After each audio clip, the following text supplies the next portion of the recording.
My name's Sarah Canning and I'm the co-founder and director of the Property Marketing Strategist. We're a marketing consultancy specialising in supporting the rented property sector. Operational real estate spans many sectors, which is great because it's the one thing that kind of combines them all, really. So I would count it as anywhere that people live, really, that you're operating. So that would cover the rented property sector as well as hotels. An operational business that has to keep operating over and over again versus something like the sales property market, which doesn't. As a marketing consultant, it's really great that there's a wider understanding from operational real estate because it expands our customer base, because everybody can learn from everybody. There are investors, there are operators, there are developers that are spanning different asset classes like never before. So it means that from a marketing consultancy point of view, we can expand our knowledge across different assets across the whole operational real estate sector. I think as a marketing consultant, when I look at operational real estate, I'm often looking at it from the end user point of view, whereas a lot of the sector looks at it from an investment and operational point of view. But we still have to keep focused on the end user and the experience that they're getting, and ensuring that we're not creating a sector that's for investors, that we're creating a sector for end users and for customers. And to do that, it needs to evolve, take risks and be brave. And I think that's probably the biggest kind of misconception, is that quite often the money is in safe places. It's deemed risky to do anything different, but actually the customer base is evolving all the time. The generations are getting younger, we're moving towards Gen Alpha, so therefore the sector has to evolve. So the landlord and tenant relationship, I think, has been massively impacted by the operational real estate.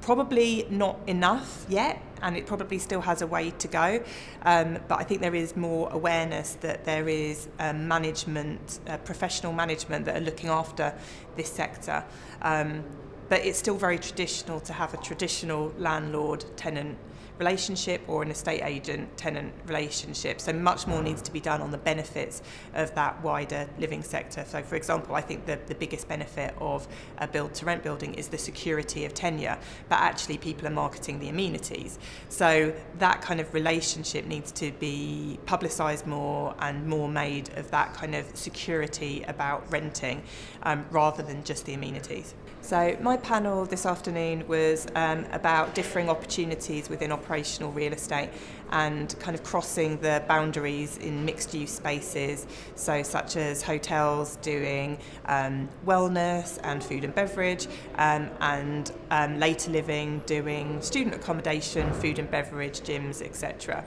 So it was really, really interesting seeing how we can learn from each other, and particularly learn from hotels who have been doing it, as we discovered today, for thousands and thousands of years, whereas something like PBSA is actually really restricted from the different opportunities that they can bring into their asset class. I think the most interesting panel that I had was about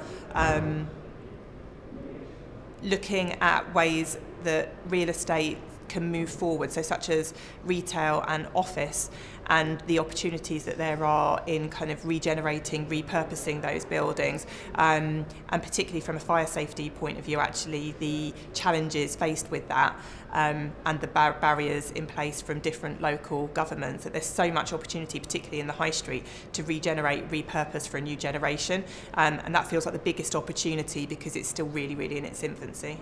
On my panel, I think everybody genuinely really appreciated learning from each other. I had somebody representing later living, somebody representing PBSA, someone from hotels, and then someone from an investment point of view.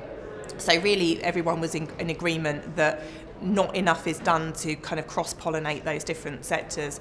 So we all learn a huge amount from each other. I think the only kind of disagreement really was the concept that people who are like-minded can only live together, when actually if you take the example of later living and PBSA, they might not think they've got anything in common, but actually the kind of the benefit and the life experiences that one generation can teach to another kind of spans that age segment. I think an event like Opry is really, really important because it's actually very rare in the sector to find events that cross across different asset classes. Everybody very much likes to stay in their own lane, and in which case you don't see different of thought, different of opinion, and you don't really learn anything because effectively lots of people are kind of celebrating the successes in their own sector. So this was a real opportunity to learn and bring different experiences together.